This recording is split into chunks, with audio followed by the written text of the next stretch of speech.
श्रोतागण, दर्शकगण, मातृशक्ति को नमन। परम पूज्य स्वामी कमलेशानंद जी अहमदाबाद से पधारे हैं और ये पूरे जगत प्रसिद्ध हो गए।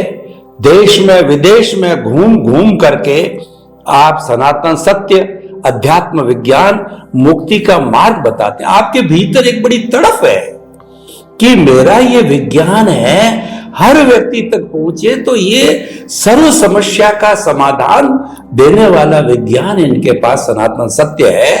तो उसकी हमें प्राप्ति सहज रूप के अंदर हो रही है। बड़े बड़े आयोजन किए जाते हैं, लाखों करोड़ों रुपए खर्च करके, और हम ज्ञान की प्राप्ति करते हैं, लेकिन सहज, सरल, सुगम, निशुल्क और अनुभव वाणी हमको सहज में मिल रही। हम कृतार्थ हो गए। स्वामी जी, समस्त श्रोताओं की तरफ से आपको कृतज्ञता। जय सच्चिदानंद। जय सच्चिदानंद। स्वामी जी, काफी एपिसोड से जो हम सिद्धांत की बातें करते आ रहे हैं, सिद्धांत अपनी जगह अच्छा है, क्योंकि सिद्धांत ही नहीं है, जब लाइफ का ध्येय नहीं है, वो सिद्धांत से बनता है, तो लाइफ कैसे होगी, वो टारगेट, वो गोल कैसे अचीव होगा। ये बात तो सही है, लेकिन उसको पूर्ति करने के लिए थ्योरी के साथ में एक्शन होना जरूरी है। तो हम ये जो एपिसोड है वो प्रैक्टिकलिटी को समर्पित करते हैं कि किस तरीके से जो ये सनातन सत्य का और कुदरती रचना देखने का जितना भी उपक्रम है, वो हमारे किस तरीके से प्रैक्टिकलिटी में आवे, प्रयोगात्मक में आवे और हम सहज कर सके, उसके बारे में मेरा प्रश्न यह है कि दादा भगवान ने भी इसमें बड़े सुंदर सूत्र दिए हैं। प्रीति, जागृति और अनुभव, ये एक्शन है, भौतिक एक्शन नहीं, रिलेटिव सत्य की बात नहीं कर रहा हूं मैं।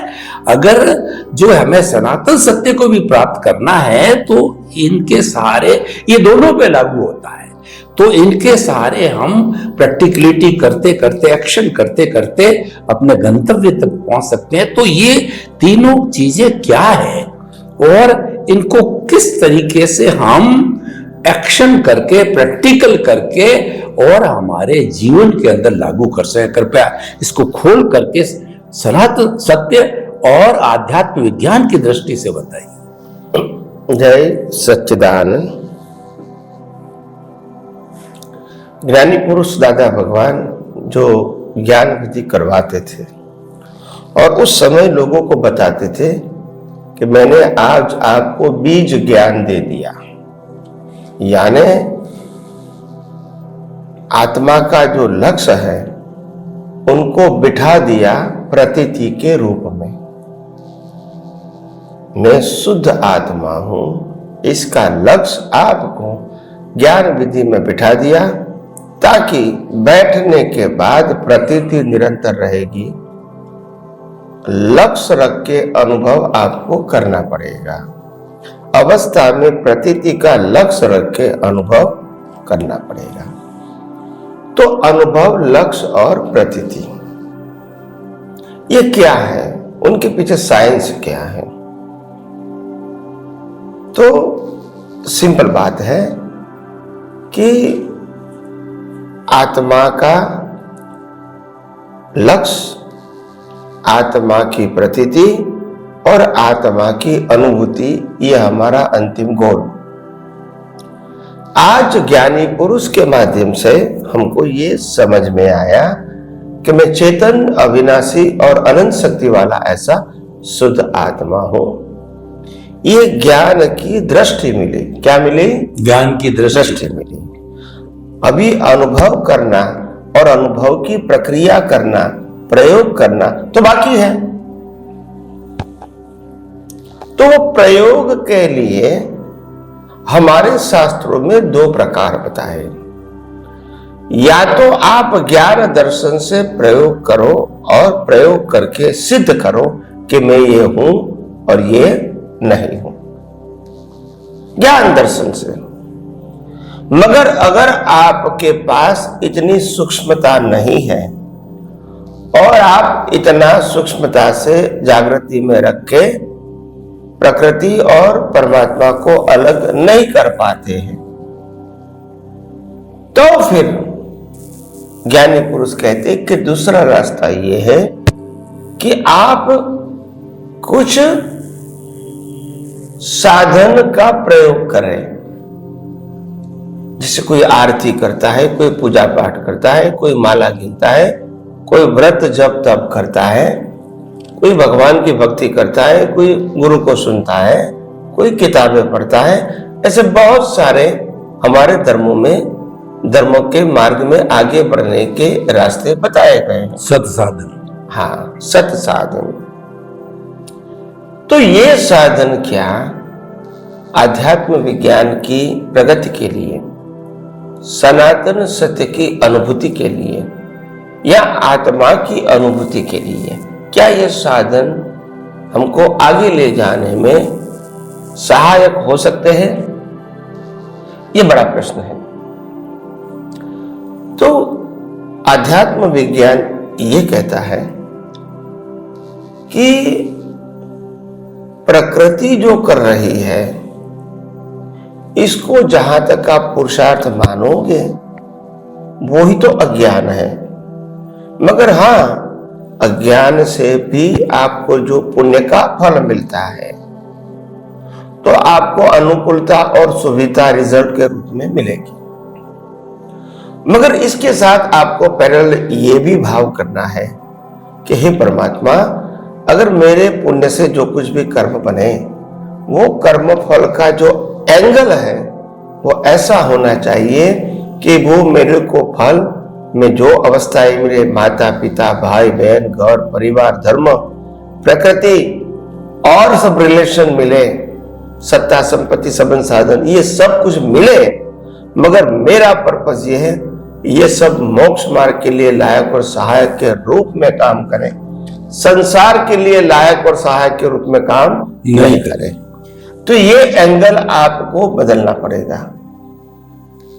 भले ही हम अभी विज्ञान नहीं समझ पाते हैं, उपयोग नहीं कर पाते हैं और क्रिया में हमको इंटरेस्ट है, क्रिया करने में आनंद भी आता है और क्रिया करने में संतोष भी महसूस होता है।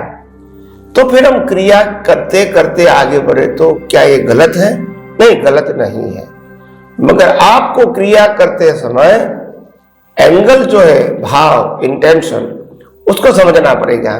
भले ही मैं शुभ क्रिया कर्ता भाव से करता हूं, पुरुषार्थ के रूप में करता हूं, भले उदय कर्म है मगर मैं उसको पुरुषार्थ मानता हूं, तो कोई बात नहीं, इससे पुण्य तो बनेगा अच्छी शुभ क्रिया का, और अशुभ क्रिया का पाप भी बनेगा। मगर जो शुभ क्रिया का जो पुण्य बनेगा वो पुण्य के पीछे हमारी सोच कहो, विजन कहो, दृष्टि कहो, आशय कहो, ये होना चाहिए कि हे परमात्मा, जो भी कुछ मेरे को पुण्य मिला है और पुण्य का जो फल मिलेगा वो फल आगे जाके मोक्ष मार्ग के लिए लायक और सहायक बने, यही मेरी भावना है। भले महल मिलो या झोपड़ी मिलो, रिच मैन मिलो या पुअर मैन मिलो, मगर मेरे को जो कुछ भी मिले वो मुक्ति के मार्ग में सपोर्ट करने वाले, सहाय करने वाले, आगे ले जाने में हेल्प करने वाले मिले, मेरे को संसार में खींचने वाले नहीं मिले। तो ये आशय से हम पुरुषार्थ कर सकते हैं, ऐसा नहीं कि नहीं कर सकते हैं। एक स्टेप है जो स्टेप को फिर आगे बढ़ने के बाद और आगे विज्ञान समझने में आपको सहायता मिलेगी। मगर मेरा कहने का मतलब इसमें एक ही है, ज्यादातर फोकस आपका मोक्ष मार्ग के लिए लायक और सहायक संयोग होना चाहिए, भले पाप पुण्य बनाते हैं कर्ता भाव से। तो ये मेरा कहने का मकसद था जो मैंने आपको बताने की कोशिश किया है। स्वामी जी, आपका बहुत बहुत धन्यवाद। आपने सारा लक्ष्य और हमारी प्रतीति जागृति अनुभव को दो रूप में कहा ताकि कि व्यक्ति एडजस्ट हो जावे। सत साधन के रूप में अगर करते हैं तो पीछे भाव रहना चाहिए कि हे परमात्मा, ये मोक्ष के लायक और सहायक के रूप में पुण्य काम आवे। और जो ज्ञान दर्शन है तो मुख्य बात है ज्ञान दर्शन का उपयोग करेंगे तो वही सनातन सत्य और हमारी जितनी भी ये सृष्टि का काम है वो कुदरती रचना, तो वो तो अपने आप में एक परफेक्ट सिद्धांत है ही है। स्वामी जी आपका बहुत बहुत धन्यवाद। स्वामी जी अब हम इसी से जुड़ी हुई एक बात कहते हैं कि हमने मान लीजिए आपने बताया कि हमने स्थापित कर दिया केंद्र में हमारी आत्मा को शुद्ध भावों के साथ के अंदर उसकी प्राण प्रतिष्ठा कर ली। अब प्रश्न ये है कि उसके साथ साथ के अंदर प्राण प्रतिष्ठा करने के साथ में हमारा जो ज्ञान दर्शन है जो कि उसका ही लक्षण है उसके साथ है, तो ये बराबर शुद्ध बना रहे और उसके साथ साथ में कर्मों का फोर्स भी चल रहा है, वो अपना काम कर रहा है, प्रकृति अपना काम कर रही है और हमारा जो पुरुषार्थ है जो सनातन सत्य का वो हम अपने ज्ञान दर्शन से कर रहे हैं। तो जब कर्मों का फोर्स आता है इसके बीच में, तो कर्मों के फोर्स को कम करने, न्यूट्रलाइज करने के अंदर और उसमें समाधि रखने में हम क्या सूत्र काम में लेवें, जड़ और चेतन से जुड़े हुए सूत्र क्या काम में लेवें, ताकि कि हमारा जो ये ज्ञान दर्शन का डेवलपमेंट है या केंद्र में जो आत्मा की सतत जागृति है वो हमारी बनी रहे, हमारे स्वरूप का हमको एहसास होता रहे। तो कृपया ये भी एक प्रैक्टिकल जो प्रश्न है तो ये भी आप हमें इसका खुलासा करें। जरूर जरूर। जय सच्चिदानंद। प्रश्न के लिए धन्यवाद।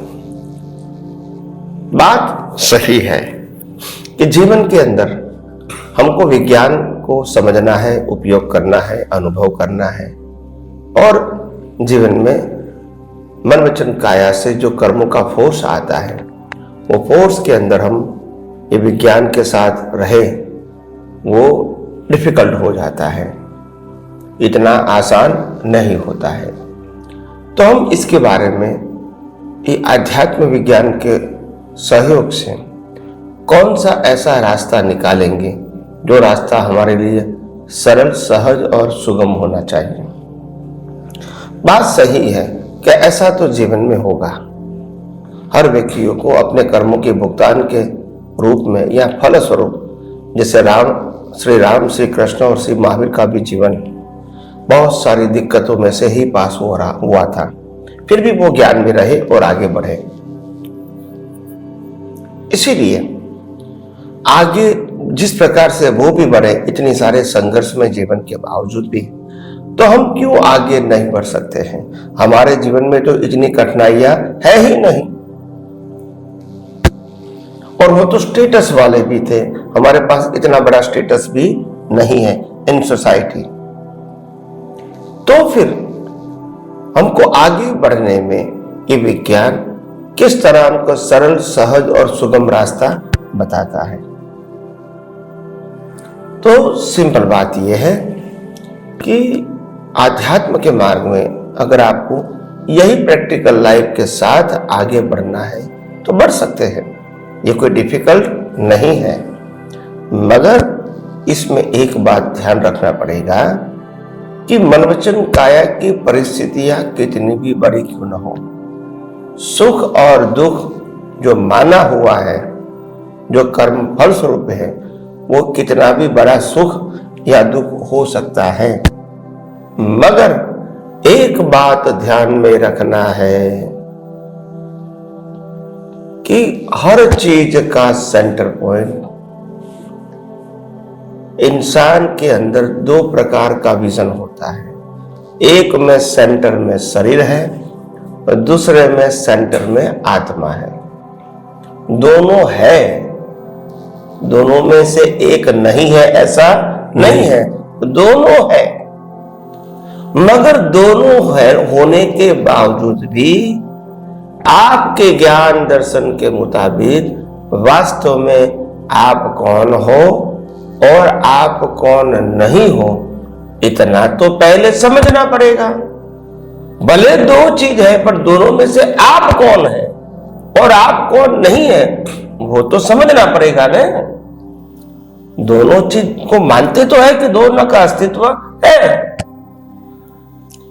प्रश्न अस्तित्व का नहीं है, प्रश्न यह है कि तुम्हारा अस्तित्व क्या है और तुम्हारे अलावा जो प्रकृति है उनका अस्तित्व क्या है और इसका क्रिएटर ऑपरेटर डिस्ट्रॉयर कौन है और आपका क्रिएटर ऑपरेटर डिस्ट्रॉयर कौन है, ये पहले समझना पड़ेगा। तो जब हम समझते हैं कि हम आत्मा है तो आत्मा का कोई क्रिएटर ऑपरेटर डिस्ट्रॉयर नहीं होता है, वो स्वयंभू है, उनका अस्तित्व भी स्वयंभू, उनका ज्ञान दर्शन भी स्वयंभू है, शाश्वत है, और उनकी सभी प्रकार की शक्तियां भी शाश्वत है, जिसको हम अनंत कहते हैं। इनकी लाइफ भी नहीं है। तो एक तरफ आत्मा है, दूसरी तरफ शरीर है, जो शरीर मन वचन काया की अवस्थाओं के साथ जुड़ा हुआ है। तो आखिर शरीर क्या है? तो शरीर का क्रिएटर ऑपरेटर डिस्ट्रॉयर कुदरत है, जो पहले हमने विस्तार से बता दिया है। अभी दोनों पैरेलल है। क्या है? पैरेलल है, अलग है मगर पैरेलल है। और हमारे पास दृष्टि है, एक दृष्टि, तो वो दृष्टि को शरीर के साथ यानी मन वचन काया के साथ जोड़ना है या आत्मा के साथ जुड़ना है। मैं दृष्टि की बात करता हूं, क्रिया की बात नहीं करता हूं। अगर आपकी दृष्टि में मन वचन काया ही सेंटर पॉइंट है तो फिर कर्ता भाव, मालिकी भाव, भोक्ता भाव और देहाध्यास रहेगा, और ये रहेगा तो फिर कर्म भी बनेंगे, और अगर कर्म बनेंगे तो जन्म मरण भी होगा। बेनिफिट क्या? नया जन्म लेना, भुगतान करना और मृत्यु। कुछ पाने का, खोने का तो सब जगह ही नहीं। कितने भी अवतार प्राप्त कर लो मनुष्य के, भिखारी बनो या राजा बनो, न कुछ पाना है न कुछ खोना है, सिर्फ मानसिक भुगतान करना है, क्योंकि सप्लाई करने वाला कुदरत है और ले जाने वाला भी कुदरत है। और इसीलिए पाने खोने का सब्जेक्ट आध्यात्म विज्ञान में, मुक्ति के मार्ग में नहीं होता है। वास्तविकता का तो स्वीकार करना पड़ेगा ना भाई। तो इसीलिए अगर सेंटर में शरीर रखते हैं तो यह अज्ञानता के मुताबिक कर्म तो बनते रहेंगे, राग द्वेष होते रहेंगे, और आज जो सुख और दुख भुगतान करते हैं उसके असर भी भारी आपको लगेगी, क्योंकि आपके सेंटर में मैं शरीर हूं। तो शरीर रहेगा मगर सेंटर में मैं शुद्ध आत्मा हूं, मैं चेतन हूं, मैं अविनाशी हूं, मैं मन वचन काया और उनकी अवस्थाओं से मुक्त हूं। उसके अलावा जब मैं स्वयंभू हूं और जब मेरे को चलाने वाले कोई नहीं है और मेरे अस्तित्व से शरीर का अस्तित्व है, शरीर के अस्तित्व से मेरा अस्तित्व नहीं है, और शरीर नहीं रहेगा तो भी मैं हूं। इसीलिए आध्यात्म विज्ञान हमको ये बताने की कोशिश करता है कि आपको आपका सेंटर पॉइंट समझना पड़ेगा। या प्रकृति के पक्ष में रहोगे तो जन्म मरण का चक्कर चला रहेगा और मुक्ति के मार्ग में आगे बढ़ने की संभावना नहीं है। मगर वही प्रक्रिया के साथ अगर आपकी दृष्टि में सेंटर पॉइंट आत्मा है तो आप मुक्ति के मार्ग में आगे बढ़ सकते हैं। मेरा यही कहना है, धीरे धीरे आगे हम समय और संजोगों के मुताबिक आध्यात्मिक विज्ञान की और गहराइयों में जाने की कोशिश करें। स्वामी जी, आपका बहुत बहुत धन्यवाद। गूढ़ बातों को जो शास्त्रों के अंदर बहुत बड़े कहना चाहिए श्लोक है, ये है, भाष्य है, टीका है, चूर्णियां है, और कितना विस्तार से बताकर आप तो सहज में गुत्थी को एकदम सहज सरल और सुगम बना देते हो। आपका सेंट्रल पॉइंट क्या है? ज्ञान दर्शन वही है, लेकिन आपका जो है देह और आत्मा दोनों है, देहाध्यास है आपके या खाली आत्म स्वरूप है, आप किसके साथ जुड़े हुए हो, उसी से ही आपका भविष्य का निर्धारण होगा। बहुत सुंदर बात, सरल बात, सहल बात, सुगम बात है। स्वामी जी आपके प्रति बहुत कृतज्ञता समस्त श्रोताओं की तरफ से, और जय सच्चिदानंद। जय सच्चिदानंद, जय सच्चिदानंद।